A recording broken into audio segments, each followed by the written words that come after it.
नमस्कार दोस्तों। सल्तनत काल के अंतर्गत हम लोग खिलजी वंश का अध्ययन कर रहे थे। आज की क्लास में हम खिलजी वंश के अंतर्गत ही अमीर खुसरो का अध्ययन करेंगे, अमीर खुसरो के बारे में जानेंगे।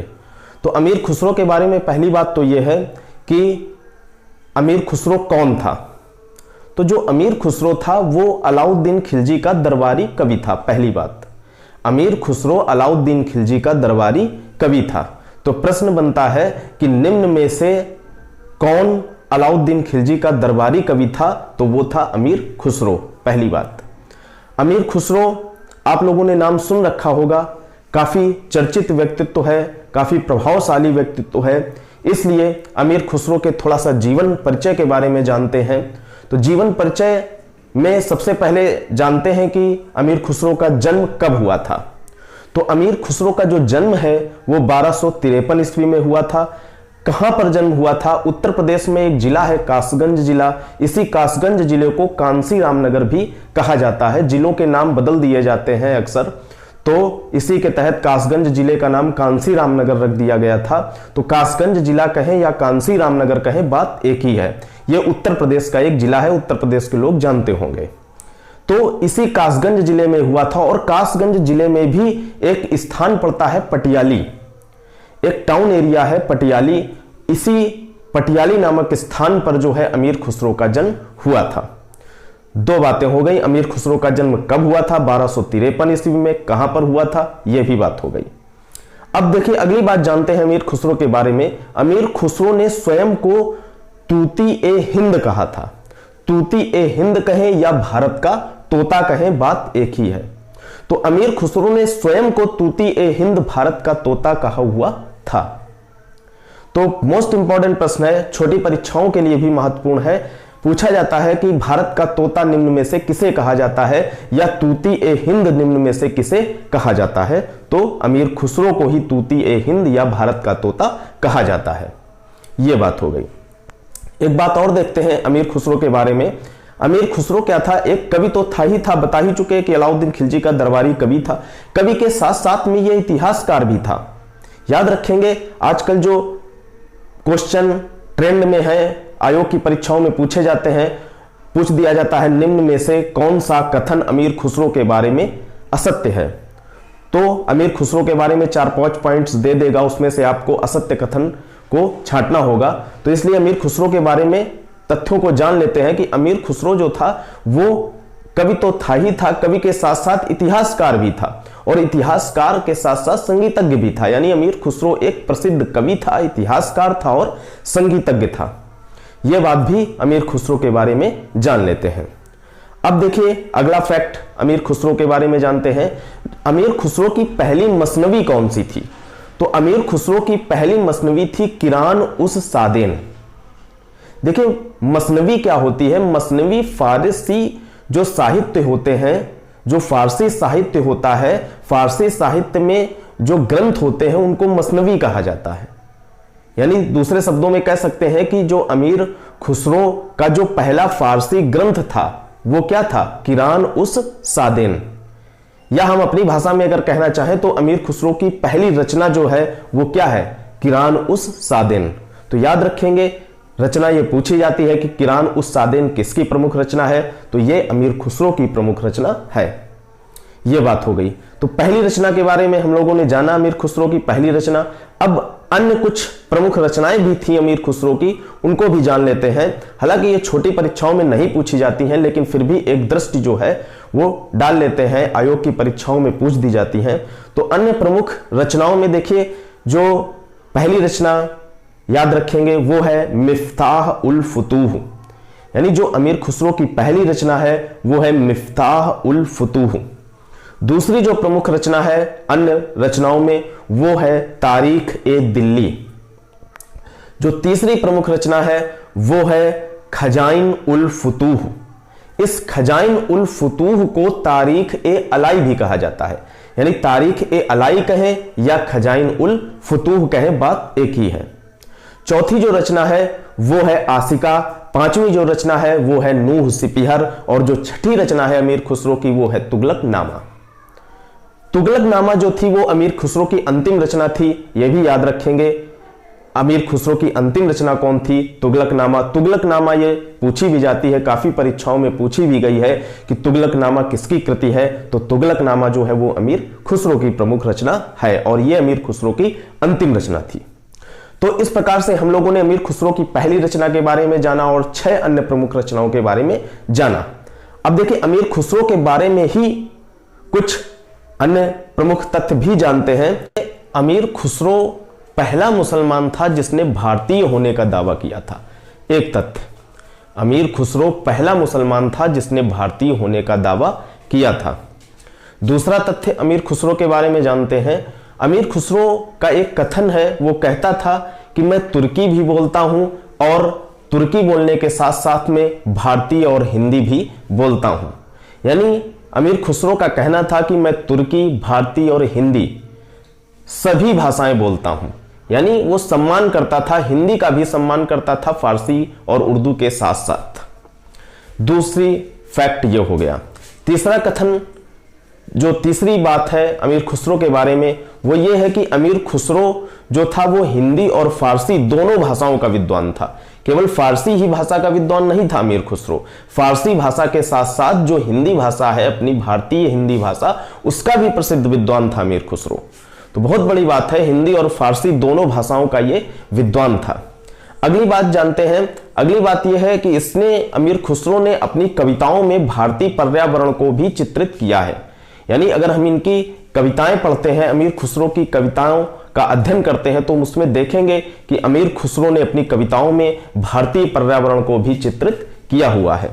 तो ये सब अमीर खुसरो के बारे में फैक्ट इसलिए आपको बता रहे हैं क्योंकि सत्य और असत्य जो कथन टाइप के क्वेश्चन होते हैं आजकल आयोग की परीक्षाओं में ट्रेंड में है, तो उसके तहत अमीर खुसरो के बारे में ये तथ्य पूछे गए हैं आयोग की परीक्षाओं में, तो उन्हीं को हमने यहां पर उठा लिया है कुछ तथ्यों को जानने के लिए कि अमीर खुसरो के बारे में कुछ तथ्य हम जान सके। अब देखिए आगे देखते हैं। देखिए आप लोगों ने एक संगीत शैली सुन रखी होगी, कव्वाली, जानते भी होंगे आप लोग, परिचित होंगे कव्वाली नामक संगीत शैली से। तो इस कव्वाली नामक संगीत शैली का प्रारंभिक आरंभकर्ता यदि भारत में देखा जाए तो यह अमीर खुसरो ही था। यानी कव्वाली नामक संगीत शैली का प्रारंभिक आरंभकर्ता अमीर खुसरो था। यह तथ्य भी इंपॉर्टेंट है अमीर खुसरो के बारे में। अन्य तथ्यों में देखते हैं अमीर खुसरो के बारे में अन्य तथ्य। तो एक नई फारसी काव्य शैली होती है सबक ए हिंदी, या इसी को हिंदुस्तान शैली भी कहा जाता है। यानी सबक ए हिंदी अथवा हिंदुस्तान शैली जो कि एक नई फारसी काव्य शैली है, इसका जन्मदाता अगर आपसे पूछा जाता है तो इस सबक ए हिंदी अथवा हिंदुस्तान शैली का जन्मदाता जो है वो अमीर खुसरो को ही माना जाता है। तो 2 पॉइंट हो गए आपके पास।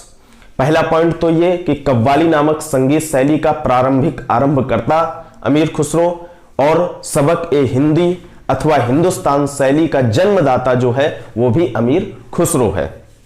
तीसरी बात देखिए अमीर खुसरो के बारे में जानते हैं। तीसरी बात में अमीर खुसरो का यह कहना था कि जो हिंदी का शब्द है वो फारसी से कम नहीं है। बहुत बड़ी बात, एक मुसलमान होकर के अमीर खुसरो का कहना था कि हिंदी का शब्द फारसी से कम नहीं है। इसी क्रम में उसने क्या किया था कि हिंदी खड़ी बोली के विकास में इसकी अग्रगामी भूमिका थी। यानी हिंदी खड़ी बोली के विकास में इसने महत्वपूर्ण योगदान दिया था और इसी कारण अमीर खुसरो को क्या कहा जाता है, हिंदी खड़ी बोली का जनक कहा जाता है। मोस्ट इंपॉर्टेंट क्वेश्चन कई परीक्षाओं में पूछा गया है कि हिंदी खड़ी बोली का जनक किसे कहा जाता है, तो हिंदी खड़ी बोली का जनक अमीर खुसरो को कहा जाता है। जो खड़ी बोली है, हिंदी खड़ी बोली, चूंकि इसने खड़ी बोली के विकास में अग्रगामी भूमिका निभाई हुई थी, चूंकि यह कहता ही था हिंदी का शब्द फारसी से कम नहीं है, हिंदी को इसने महत्वपूर्ण स्थान दिया हुआ था फारसी के साथ साथ। तो इस प्रकार से अमीर खुसरो को हिंदी खड़ी बोली का जनक कहा जाता है। एक ये बात हो गई। और देखिए अमीर खुसरो के बारे में, अमीर खुसरो ने जो है तबला और सितार का प्रचलन शुरू किया था। यानी कि सर्वप्रथम अगर देखा जाए तो तबला और सितार का प्रचलन जो है वो अमीर खुसरो ने ही शुरू किया था। आप जानते होंगे तबला जो वाद्य यंत्र है और सितार वाद्य यंत्र, इन दो वाद्य यंत्र का प्रचलन जो है वो अमीर खुसरो के द्वारा ही प्रारंभ किया गया था। और देखिए एक तथ्य सितार के बारे में जान लेते हैं। यह प्रश्न पूछा गया है एक बार। प्रश्न क्या था? प्रश्न यह था कि हिंदू मुस्लिम गान वाद्यों का सबसे श्रेष्ठ मिश्रण किस वाद्य यंत्र को कहा जाता है? यानी हिंदू मुस्लिम गान वाद्यों का सबसे श्रेष्ठ मिश्रण किस वाद्य यंत्र को कहा जाता है? तो वो वाद्य यंत्र है सितार। सितार को हिंदू मुस्लिम गान वाद्यों का सबसे श्रेष्ठ मिश्रण कहा जाता है। तो ये तथ्य जो है वो अमीर खुसरो के बारे में हो गए।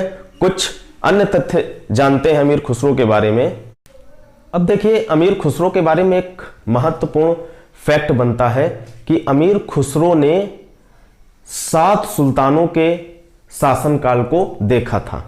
यानी अपने जीवन काल में अमीर खुसरो ने 7 सुल्तानों के शासनकाल को देखा था। कभी कभी परीक्षाओं में 8 सुल्तानों के शासनकाल को देखा था, यह भी आ जाता है 7 की जगह 8।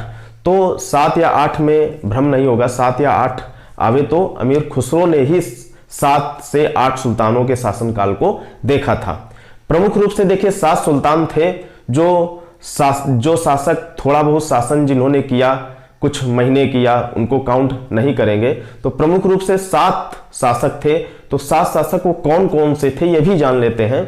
तो देखिए सबसे पहले सल्तनत काल में चलते हैं, कहां? गुलाम वंश की तरफ। जो पहला वंश था सल्तनत काल का, गुलाम वंश। तो गुलाम वंश में कौन से शासक हुए जिसके शासनकाल को इसने देखा था? किसने? अमीर खुसरो ने। तो पहला वो शासक था बलबन। बलबन के शासनकाल को इसने देखा हुआ था। बलबन के बाद इसने कैकुबाद के शासनकाल को देखा हुआ था। कैकुबाद के बाद क्या हुआ कि कैकुबाद के बाद हालांकि क्यूमर्स बना शासक, अंतिम शासक था गुलाम वंश का, लेकिन क्यूमर्स को छोड़ देते हैं। थोड़ा बहुत शासन किया था क्यूमर्स ने। तो मुख्य रूप से बलबन के शासनकाल को इसने देखा, कैकुबाद के शासनकाल को देखा, और गुलाम वंश के बाद आ जाता है खिलजी वंश। तो खिलजी वंश में इसने जलालुद्दीन फिरोज खिलजी के शासनकाल को देखा। जलालुद्दीन फिरोज खिलजी के बाद अलाउद्दीन खिलजी के शासनकाल को इसने देखा। और अलाउद्दीन खिलजी के बाद जो खिलजी वंश का शासक होगा, अभी पढ़ाएंगे, मुबारक शाह खिलजी। तो इस मुबारक शाह खिलजी के शासनकाल को देखा हुआ था। और फिर खिलजी वंश समाप्त हो जाएगा और खिलजी वंश के बाद आ जाएगा तुगलक वंश। तो तुगलक वंश में गयासुद्दीन तुगलक, जो कि तुगलक वंश का संस्थापक था, आगे पढ़ेंगे। तो गयासुद्दीन तुगलक के शासन काल को देखा, और गयासुद्दीन तुगलक के बाद जो है वो मोहम्मद बिन तुगलक के शासनकाल को देखा हुआ था। किसने? अमीर खुसरो ने। तो ये 7 प्रमुख शासक थे जिसके शासनकाल को अमीर खुसरो ने देखा हुआ था। बलबन, कैकुबाद, जलालुद्दीन फिरोज खिलजी, अलाउद्दीन खिलजी और मुबारक शाह खिलजी, गयासुद्दीन तुगलक और मोहम्मद बिन तुगलक।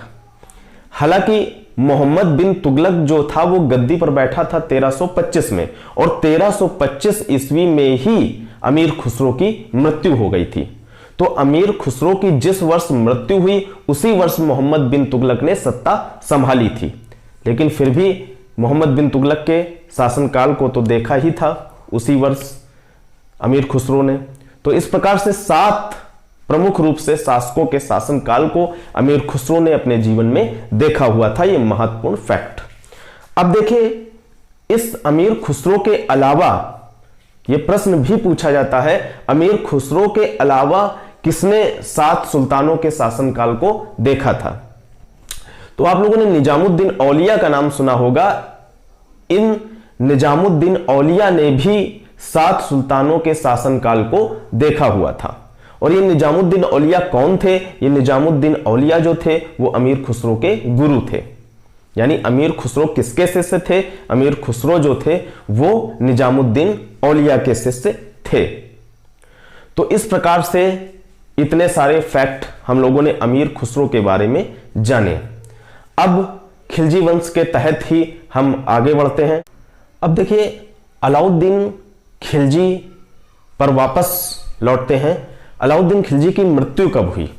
अलाउद्दीन खिलजी की 1316 ईस्वी में मृत्यु हो जाती है।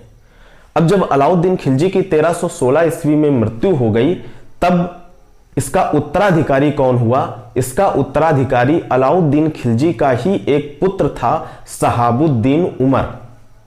अलाउद्दीन खिलजी का ही एक पुत्र था, शहाबुद्दीन उमर।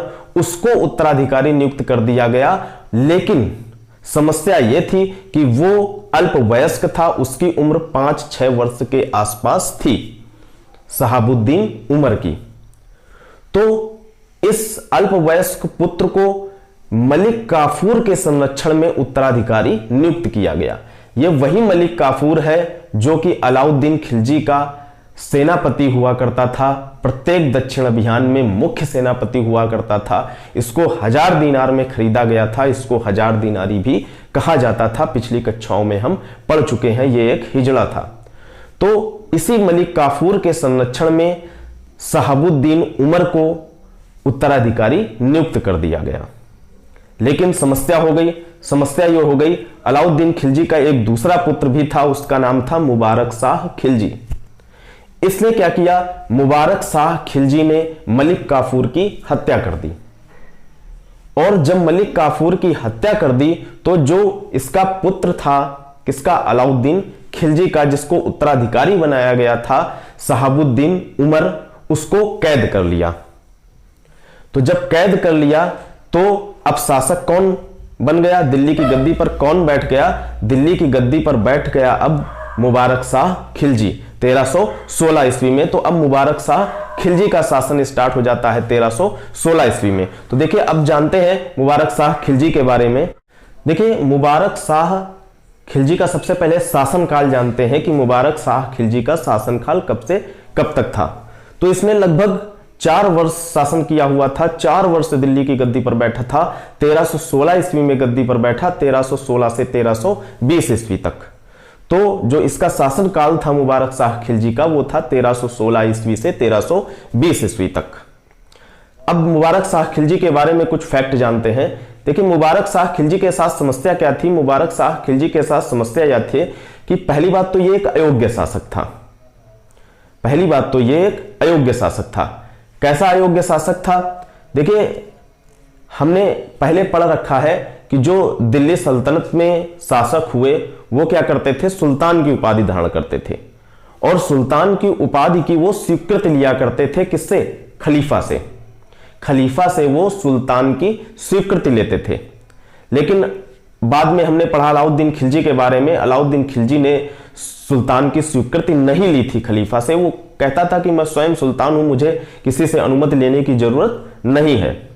लेकिन इसने क्या किया? मुबारक शाह खिलजी ने क्या कार्य किया? खास कार्य इसने यह किया कि इसने सुल्तान की उपाधि की स्वीकृति लेना तो दूर की बात है, इसने कहा कि मैं स्वयं खलीफा हूं। इसने कहा कि मैं स्वयं खलीफा हूं। यानी ये प्रश्न मोस्ट इंपॉर्टेंट प्रश्न बन जाता है। यहीं से पूछा जाता है कि दिल्ली सल्तनत का वह कौन सा शासक था, या खिलजी वंश का वो कौन सा शासक था जिसने स्वयं को खलीफा घोषित किया था। तो स्वयं को खलीफा घोषित करने वाला कौन था? यही मुबारक शाह खिलजी।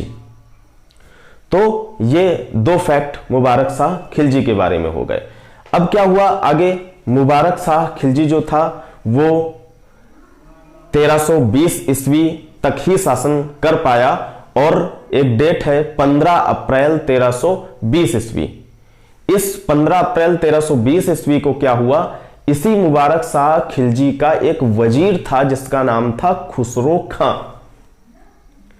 इसी खुसरो खां को नासिरुद्दीन खुसराओ शाह भी कहा जाता है। यानी खुसरो खां कहें या नासिरुद्दीन खुसराओ शाह, इसी का वजीर था मुबारक शाह खिलजी का। तो इस नासिरुद्दीन खुसराओ शाह या खुसरो खां ने क्या किया कि इस मुबारक शाह खिलजी की हत्या कर दी 15 अप्रैल 1320 ईस्वी को, और स्वयं जो है वो गद्दी पर बैठ गया। तो इस प्रकार से मुबारक शाह खिलजी के बारे में एक फैक्ट बन जाता है, प्रश्न बन जाता है कि खिलजी वंश का अंतिम शासक कौन था। तो देखिए, खुसरो खां ने जब मुबारक शाह खिलजी की हत्या कर दी तो बस यहीं से खिलजी वंश का अंत हो गया, और खुसरो खां जो है वो गद्दी पर बैठ गया। हालांकि अभी खुसरो खां शासन नहीं कर पाएगा, शीघ्र ही इसको गयासुद्दीन तुगलक जो है वो परास्त कर देगा, तुगलक वंश की स्थापना करेगा। लेकिन फिर भी जो खिलजी वंश है वो यहीं से समाप्त हो जाता है। कहां से? मुबारक शाह खिलजी के साथ। तो अगर आपसे पूछा जाता है कि खिलजी वंश का अंतिम शासक कौन था, तो खिलजी वंश का जो अंतिम शासक था वो था मुबारक शाह खिलजी। तो अब गद्दी पर कौन बैठ गया? अब गद्दी पर बैठ गया नासिरुद्दीन खुसराव शाह या खुसरो खां। तो अब थोड़ा सा इसके बारे में जानते हैं। देखिए, खुसरो खां को पढ़ने से पहले एक तथ्य और जान लेते हैं मुबारक शाह खिलजी के बारे में। मुबारक शाह खिलजी ने स्थापत्य कला के क्षेत्र में कार्य किया हुआ था। पूछा जाता है प्रश्न कि उखा मस्जिद का निर्माण किसने कराया और कहां पर कराया? तो उखा मस्जिद का जो निर्माण है वो मुबारक शाह खिलजी ने ही कराया था और भरतपुर में कराया हुआ था। भरतपुर कहां पड़ता है? भरतपुर राजस्थान में पड़ता है। तो भरतपुर राजस्थान में उखा मस्जिद का निर्माण जो है वो मुबारक शाह खिलजी ने कराया था। अब जानते हैं खुसरो खां के बारे में। तो देखिए, मुबारक शाह खिलजी की हत्या करके खुसरो खां शासक बन गया। खुसरो खां शासक कब बना? 15 अप्रैल 1320 को। और इस खुसरो खां ने बहुत कम समय तक शासन किया, कुछ महीने ही कर पाया। 15 अप्रैल 1320 से 7 सितंबर 1320 तक, बस अप्रैल से सितंबर के बीच कुछ चंद महीनों तक ही यह शासन कर पाया खुसरो खां। देखिए, खुसरो खां के बारे में क्या था कि खुसरो खां के बारे में माइनस पॉइंट यह था कि खुसरो खां का मुस्लिमों में बहुत विरोध था। क्यों मुस्लिमों में बहुत विरोध था? उसका कारण था क्योंकि ये खुसरो खां जो था वो पहले हिंदू था और बाद में ये मुसलमान बन गया था। तो इस कारण इसका मुस्लिमों में था बहुत विरोध। तो इसी विरोध का लाभ उठा करके एक नया कैरेक्टर आता है गाजी मलिक, जिसको गयासुद्दीन तुगलक कहा जाता है। इस गाजी मलिक गयासुद्दीन तुगलक का और खुसरो खां का युद्ध होता है 5 सितंबर 1320 को। 5 सितंबर 1320 को गाजी मलिक और खुसरो खां के बीच में युद्ध होता है। और क्या होता है इस युद्ध में? खुसरो खां की हत्या कर देता है गाजी मलिक। और यह गाजी मलिक 8 सितंबर 1320 ईस्वी को दिल्ली की गद्दी पर बैठ जाता है और तुगलक वंश की नींव डाल देता है। तो अब तुगलक वंश की स्थापना हो गई। तुगलक वंश की स्थापना करने वाला कौन है? गयासुद्दीन तुगलक। तो इस प्रकार से खिलजी वंश हमने पूरा पढ़ लिया विधिवत। अब आगे की कक्षा में जो है तुगलक वंश पढ़ेंगे, गयासुद्दीन तुगलक से स्टार्ट करेंगे। तो ठीक है, मिलते हैं अगली क्लास में। तब तक के लिए धन्यवाद।